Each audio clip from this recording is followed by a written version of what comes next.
Two of the three major July releases have had some of the worst marketing campaigns I can remember in recent history. Now, of course, we're going to be talking about Fantastic Four a little bit later, but first I want to set up with another one that I'm sure we're going to be talking about more, and especially now that we're, a couple of weeks away from its premiere. But Superman, well, we know exactly what the marketing has been centered around: a little gray hobbit hijacking the spotlight from somebody who we know a shockingly small amount about. Like, the new Superman, okay, the face of the DCU, the guy you're leading the cinematic front off with. Like, we don't hear anything from David Cornsweet outside of having to share the limelight with James Gunn. Like, this guy should be central to your marketing campaign, because every time I see him talk, he's very personable. Seems to get on very well with the fans. He comports himself well with the media. Like, he's a dream, okay? Not in that sort of way, but, hey man, if you're a big studio looking to attach yourself to a rising star, you could do a lot worse than David Cornsweet. Because he comes out and he gives authentic, non-canned answers to stuff, and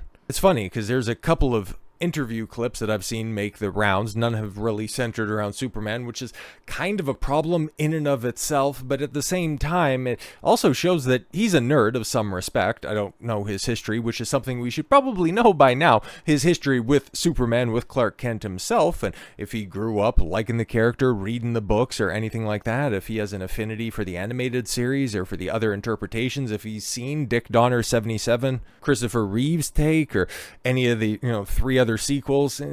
Hopefully it doesn't hold up, well, especially 3 and 4 with any high regard, but they still exist regardless. And whenever he talks about nerd stuff that he really likes, it's always about Star Wars, and he always speaks very glowingly about it. And I've got no problem with that. It just shows that there's a person behind the suit. There's a man behind the actor, and he's not a divisive piece of shit like somebody else we're going to be talking about very shortly. But yeah, as he talked about like his dream role in Hollywood, okay, like he's not going to mix it. It's like, no, it's Clark Kent. I love the movie. Make sure you check out James Gunn's Superman, July 11th. I was like, no man, I want to be a Jedi, because I thought so much about Star Wars. I consumed so much of the media, and recently he was just talking about this, I think when they were, they've been doing a worldwide premiere tour, okay, Rachel Brosnahan, David Cornsweet, and of course James Gunn, just going around showing the film and meeting and greeting with fans, which is a great thing to see.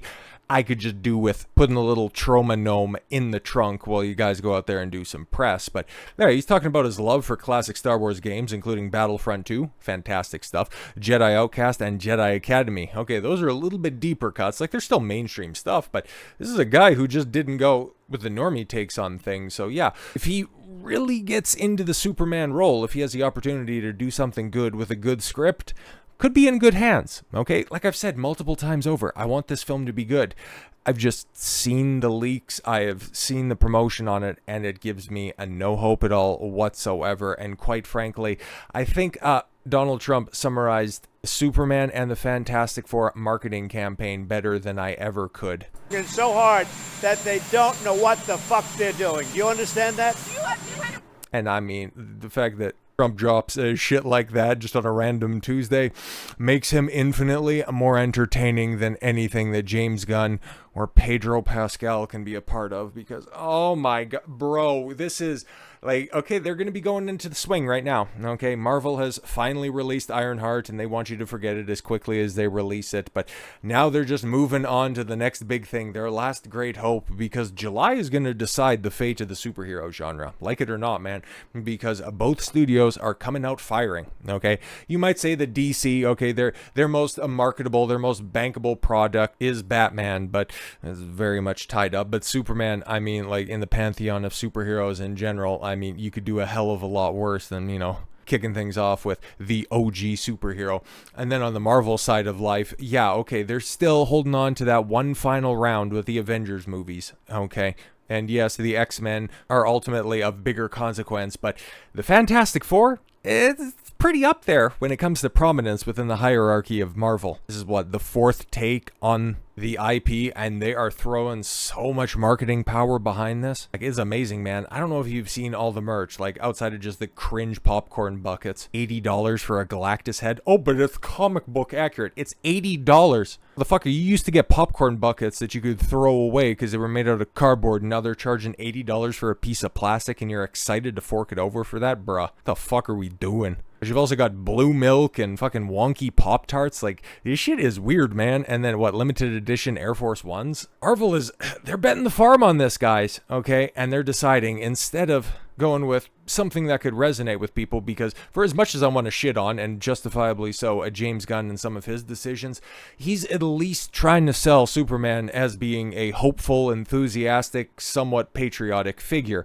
Now, in the case of the Fantastic Four, you might not know too much about the characters, okay? Yeah, might be familiar with the early 2000s Fox interpretations, but there is something that is very central just from the simple look of the crew.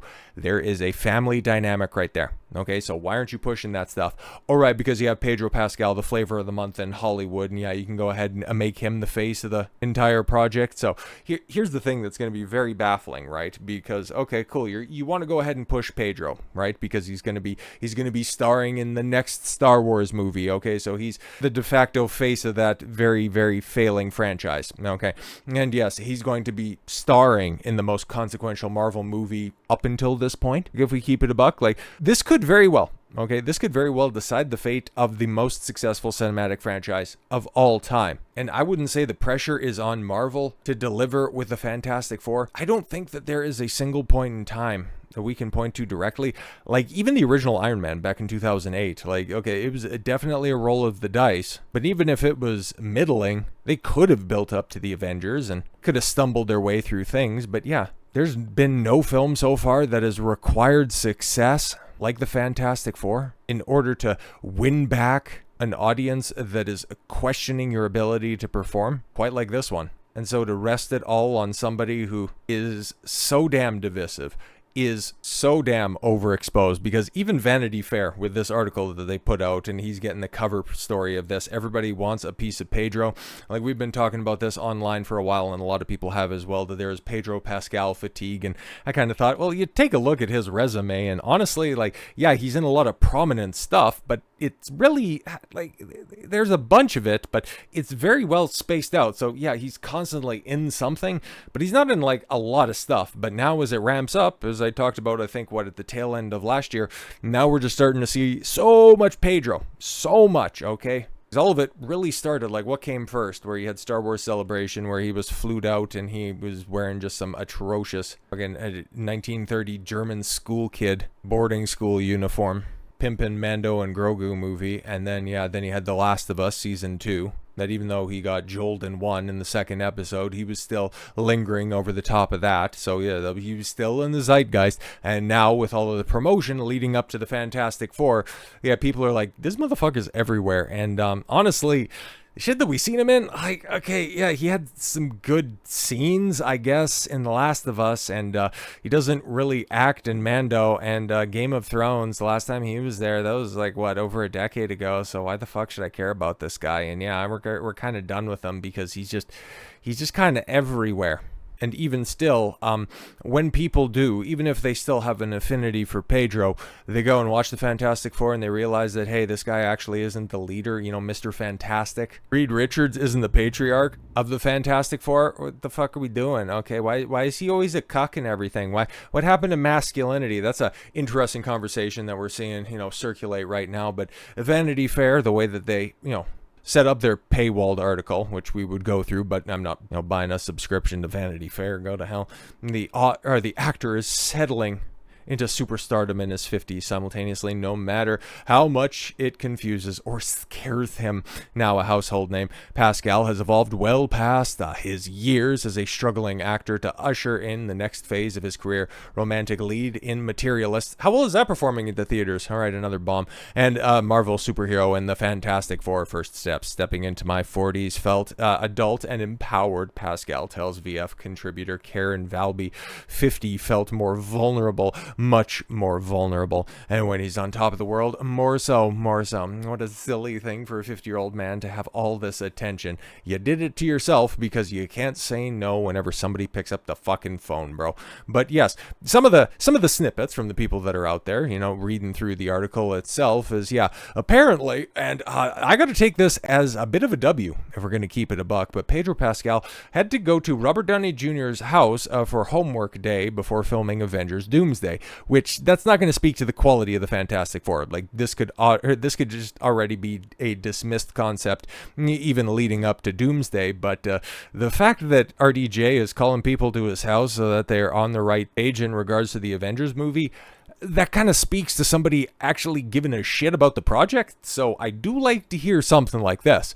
What I don't like to hear is Pedro's flippant response to the audience. Pedro Pascal on being cast as Reed Richards in the Fantastic Four First Steps. It's horrible casting, okay? There have been some AI pictures of him circulating without the mustache, and yeah, he looks a little bit better, but this still isn't Reed Richards if you want to do a comic book accurate one. If you want to have a totally different take on it, if you just want to make Reed Richards a corner chair aficionado as Sue Storm gets her back blown out by the Thing, you go ahead and do that. That is within your purview. But if you have Marvel out here telling us that this is the first time that they're going to be doing the Fantastic Four right, and then you just cast Pedro as Mr. Fantastic, I mean, like, come on, man, what the fuck did you expect? Of course there was going to be some criticism, especially at this point in time, because you're not dealing with Marvel, okay, culminating in phases 3, and then even with some of that afterglow in phase 4, well, they would just go ahead and eat up all of the slop. There isn't this big hype engine behind this franchise anymore. No, you're going to have to live and die on your performances, the script, and the overall movie itself. And you're entering at a point in time where you're not afforded those luxuries.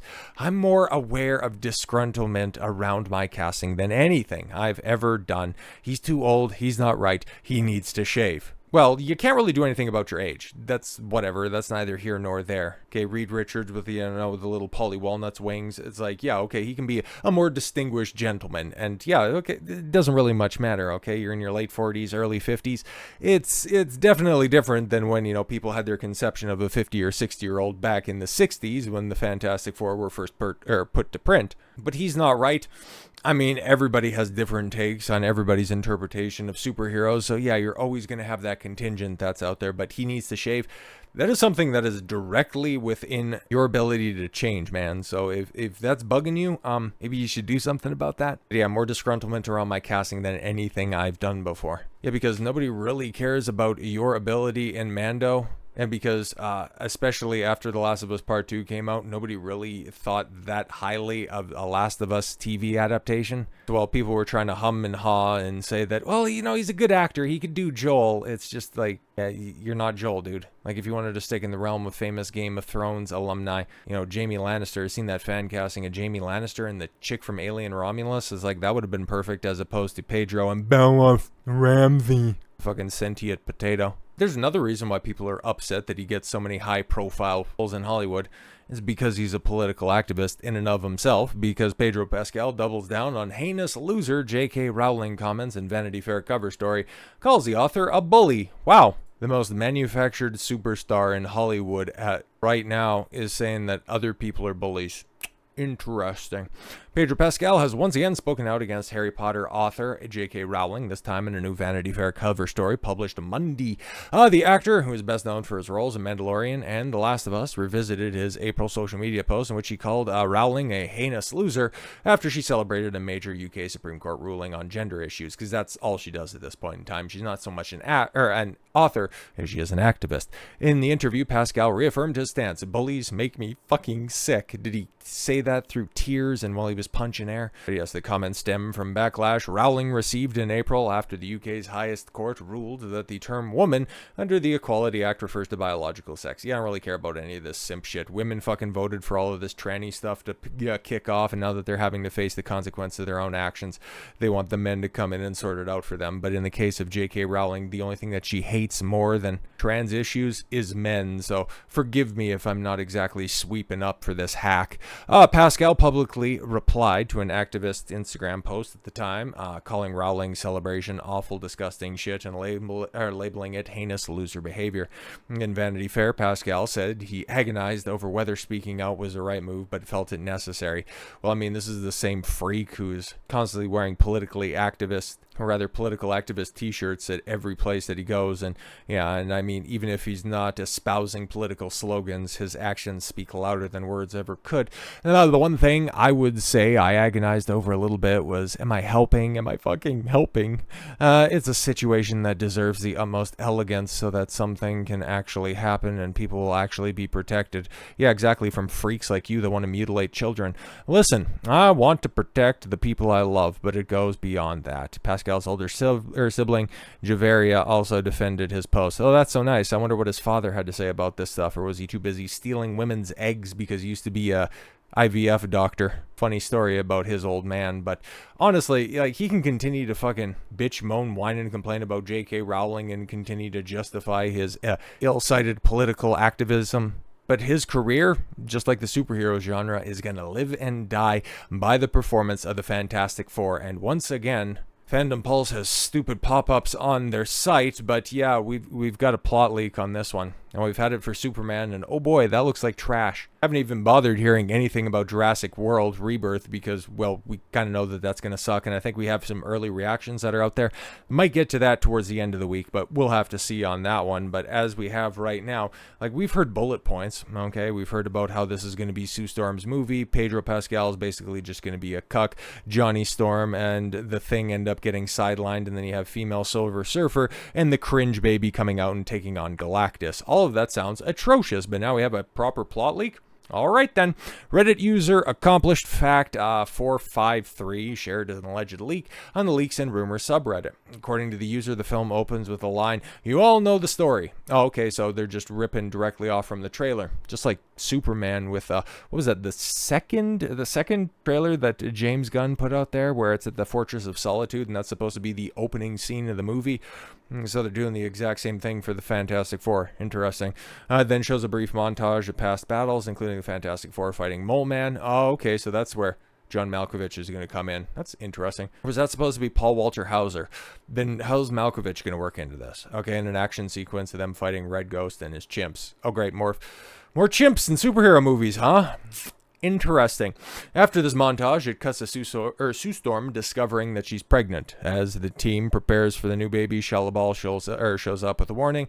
It's unclear what this warning is. I'd imagine it has something to do with Galactus. I'm just going out on a limb here. However, the team decide to go into space after her. She takes them up to Galactus, who is on a massive ship consuming a planet. Galactus agrees to spare Earth, but only in exchange for their child. All right. Wow, that CGI looks so bad. Like, her eyes just, it's so strange, right? Because the Lord of the Rings nailed it in 2002 and 2003 with Gollum, but they just can't figure it out now with hundreds of millions of additional dollars and 20 plus years of technological advancement. You can't figure out eyes. Huh? Holy shit. Okay, the Fantastic Four refuse the deal and battle with Shalabal. In the middle of the fight, Shalabal is thrown into a wormhole where she experiences a month while only minutes passed for the team. Oh god, is that where we're going to get her boohoo backstory? This month, the Fantastic Four are able to seemingly extricate themselves from the battle, and Richards creates a plan to teleport Earth away from Galactus. However, Shalabal sabotages the teleportation tech, and after she returns from the wormhole. Oh right, oh great. So we got a big old plot contrivance or convenience right there. Fantastic. With the original plan thwarted, the Fantastic Four decide to teleport Galactus away from Earth. Right. Well, that's interesting. Being unable to teleport Earth, something considerably smaller than Galactus, you're going to decide to develop something that can transport cosmic force of nature like that. Okay. From there, the alleged leak claims that Sue Storm, who is described as the leader of the team, sacrifices herself to defeat Galactus. What? Okay. Using all of her powers to send him to the portal. Of course, while she sacrifices herself or some Franklin, resurrects her. Oh, fucking kill me already. You can do that because then Franklin Richards will just go ahead and revive me. Finally, it reveals a post-credit scene involving Dr. Doom kidnapping Franklin Richards. The leak states Sue is reading a book to Franklin. She gets up to grab another one. In the background, you hear the sound of a teleportation device activating. When she returns, she freezes.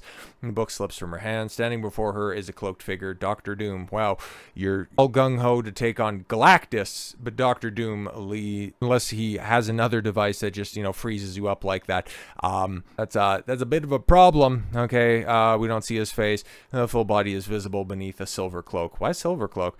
In one hand, he holds his iconic mask. Okay, so he's just gonna, show off to the camera and then grab the kid with the other hand. The fuck? In the other, yes, he carries the unconscious Franklin. Cut to black. The Fantastic Four will return in Avengers Doomsday. Fuck, man. Now, honestly, that's the first time that I'm reading those leaks, and yeah, it kind of lines up with a bunch of the other stuff that we've been hearing for months at this point in time. But for the good thing that I'll say about this, it sounds a lot less contrived and convoluted than the Superman plot leak. So I guess you get points on that one. But all in all, yeah, man, I can see plot holes abound, a whole bunch of contrivances. And if you're just going to try to subvert the audience once again with more MCU slop, I could see this having a big opening weekend, just like it could for Superman and then also for Jurassic World Rebirth.